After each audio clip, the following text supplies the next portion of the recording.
प्रणाम प्रभु जी। अरे प्रभु जी प्रणाम। बोलिए बोलिए। प्रभु जी, आत्मज्ञान के बाद मैं जान गया हूँ, ये जो भाव होता है ये भी अहंकार होता है।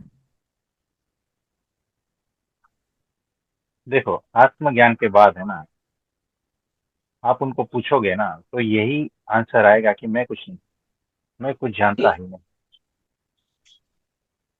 हकीकत में मैं कुछ भी नहीं जानता। और जो भी कुछ है उससे नीचे नीचे आकर जो बोलता है ना, वो थोड़ा बहुत इंस्ट्रूमेंट, वो सिर्फ इसीलिए कहता है कि ताकि वो जो रास्ते में जो चल रहे हैं ना, उनको थोड़ा बहुत हेल्प मिल सके। बाकी कुछ नहीं। जिसको आत्मज्ञान हुआ है ना, वो भीतर जानता है कि मैं कुछ भी नहीं जानता।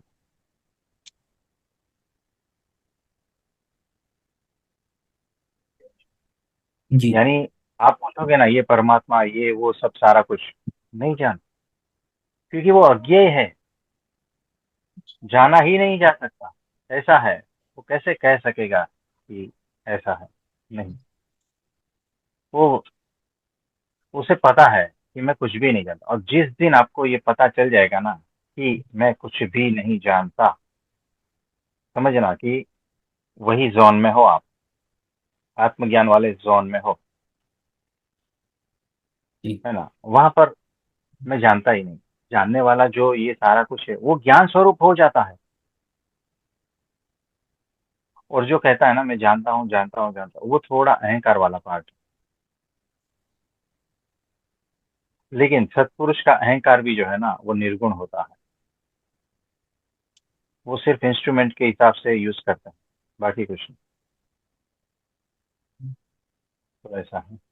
जी प्रभु जी, तो हमारे पास तो शब्द नहीं होते, मतलब शब्द की कमी होती है तो बोलना ही पड़ता ना, मैं और तू का ये भेद बताना ही पड़ता है। अगर ब्राह्म्य स्थिति में भी है वो संत, हाँ, तो उनको प्रयोग तो करना सब कुछ पड़ेगा। बराबर है। सही बात है, क्योंकि समझाएगा कैसे? जैसे हिमालय के उच्च शिखर पर मैंने एक कमल का फूल देखा। उसकी सुगंध बहुत ही अद्भुत थी। मुझे बताओ, और वो देखने वाला सिर्फ मैं अकेला हूँ। मैं यहाँ पर पुणे में आकर आपको बताऊं और वर्णन करूं, तो किस प्रकार से वर्णन करूं बताओ? यानी यहाँ की जो चीज है उसका ही आपको कह सकता हूँ ना। मैं आपको कहूँ कि एक फूल मैंने देखा, तो आपको क्या समझ में आएगा? आपने जो देखा होगा वही समझ में आएगा ना। फिर आप कहोगे कि ये गुलाब जैसा होता है, मैं बोला नहीं। तो ये मोगरे जैसा होता है, नहीं। तो ये कमल जैसा, तो हाँ थोड़ा बहुत उसके जैसा होता है। लेकिन वो नहीं, जो आपने देखा है वो नहीं, वो तो अलग ही है, क्योंकि मैंने दोनों देखे हैं। मैंने आप वाला कमल भी देखा है और मैंने अपना वाला भी देखा। ठीक है।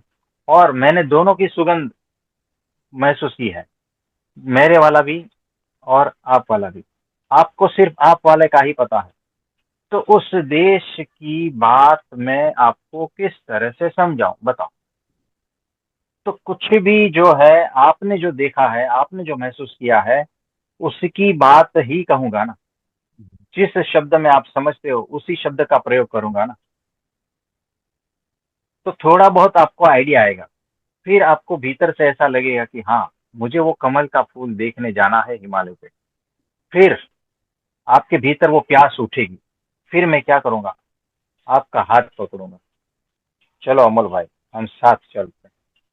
और फिर जब आपको वहां ले जाऊंगा और आप प्रत्यक्ष उसकी अनुभूति करते हो, तब आप पाते हो कि मैं क्या कह रहा हूँ।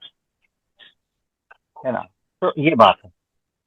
तो इससे सारा कुछ पता चलता है कि सत्पुरुष उस देश की बात आपके देश में आकर आपके शब्दों में उसका उपयोग कर कर, आपकी सारी चीजों का उपयोग करके आपको समझाना चाहते हैं उस देश की बात। आप समझे? तो थोड़ा बहुत तो नियर बाय गड़बड़, थोड़ा ये 19-20 होता ही। जी प्रभु जी, एक साधक के मन में हमेशा ये प्रश्न उठते रहते हैं कि मैं कौन हूँ, या फिर मेरा जन्म क्यों हुआ है। ऐसे जो प्रश्न होते हैं वो अहंकार से आते हैं कि चेतना से आते हैं? दोनों से आते हैं। लेकिन असल में जैसे जैसे भीतर जाता है, जैसे जैसे भीतर से वो उठता है ना, वो भीतर की चेतना से उठता है। क्योंकि उसे जो है, उसे हकीकत में कुछ जानना है, क्योंकि हकीकत में उसकी तड़प है, और वो तड़प के कारण ऐसे प्रश्न है ना। तो जैसे जैसे, लेकिन वो अहंकार बाधा है। वो प्रश्न और आंसर के बीच में अहंकार बाधा है। तो वो अहंकार हट जाएगा तो प्रश्न और उत्तर, ये दोनों एक हो जाएंगे। फिर कुछ भी नहीं बचेगा, प्रश्न पूछने वाला भी नहीं रहेगा, भीतर का तड़प है वो भी नहीं बचेगी, और परम तृप्ति, परम पूर्णता आ जाएगी। जी। पर ये उस जानना। अहंकार की वजह, देखो अहंकार की वजह से ही ये सारा कुछ है। हम आपको बताते हैं, एक लोहे की डिब्बी है और एक पारसमणि है, और वो जो लोहे की डिब्बी है ना, वो उसके भीतर एक कागज रखा है, और वो पारसमणि जो है उसके, वो कागज के ऊपर रख दिया। वो लोहे की डिब्बी, लोहे की डिब्बी ही, वो सोना नहीं बनेगी, वैसी ही रहेगी। क्योंकि वो जो डायरेक्ट स्पर्श नहीं हुआ, बीच में कागज आ गया, है ना। तो अहंकार वो कागज है, और वो जो लोहे की डिब्बी और वो जो पारसमणि से जो कुछ होना था ना, उसके बीच में वो अहंकार बाधा बन, यानी प्रश्न और उत्तर के बाद में कुछ घटित होना है, वो घटित नहीं होता है, वो अहंकार के कारण नहीं होता।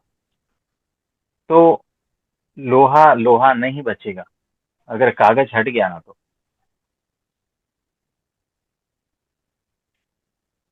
वो स्व की पहचान हो जाती है।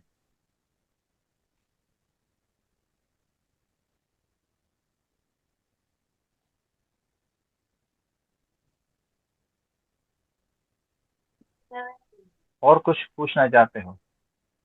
जी, पर ये पहचानना मुश्किल है ना प्रभु जी कि प्रश्न जो है वो चेतना से उठ रहे हैं या फिर अहंकार से। ये साधक नहीं जान सकता ना। देखो, जितना होश बढ़ेगा ना, उतना ही आप पहचान पाओगे।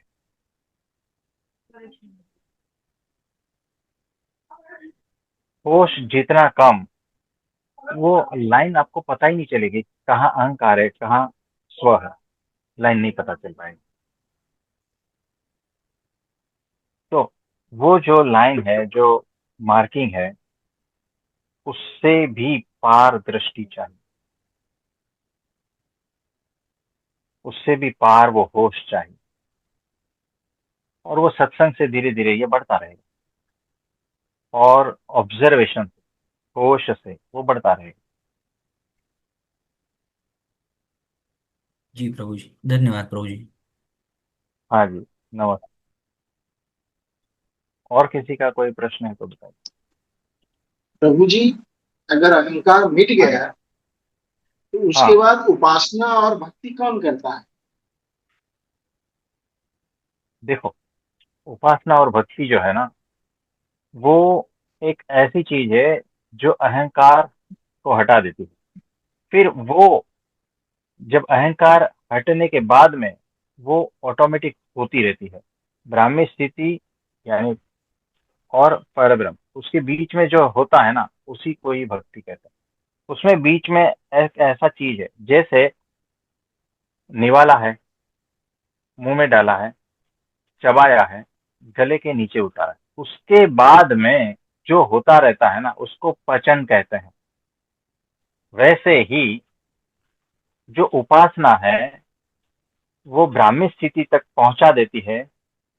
उसके बाद में जो होता है, वो भक्ति कहते हैं, असली भक्ति कहते हैं। कुछ समझे? सिंपल एग्जांपल दे दिया मैंने खाने का। जी प्रभु जी, इसका मतलब वहां कोई डूबर नहीं है। ये हैपनिंग है। हाँ, सिर्फ वो होता रहता है। वो दोनों के बीच में जो कुछ चीजें होती रहती है ना, उसको असली भक्ति कहते हैं।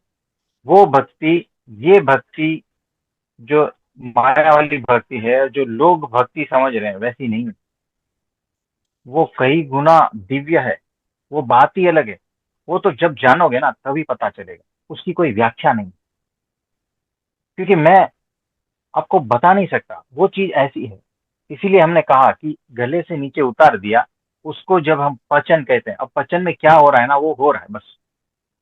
बहुत सारी क्रियाएं हो रही है, लेकिन वहां पर जो हो रहा है ना, वो ब्राह्मी स्थिति के बाद में परब्रह्म के साथ में ये दोनों के बीच में जो हो रहा है ना, वो बात अनूठी है। उसको भक्ति कहते हैं, दिव्य भक्ति। लेकिन वो क्या हो रहा है ना, वो स्वयं जब आप नहीं जाते तब तक आपको पता नहीं चलेगा। और इस लोक का कोई भी अनुभूति, कोई शब्द, कोई व्याख्या उससे नियर भी नहीं आती, नजदीक भी नहीं आती, कि हम आपको उससे के द्वारा समझा पाए।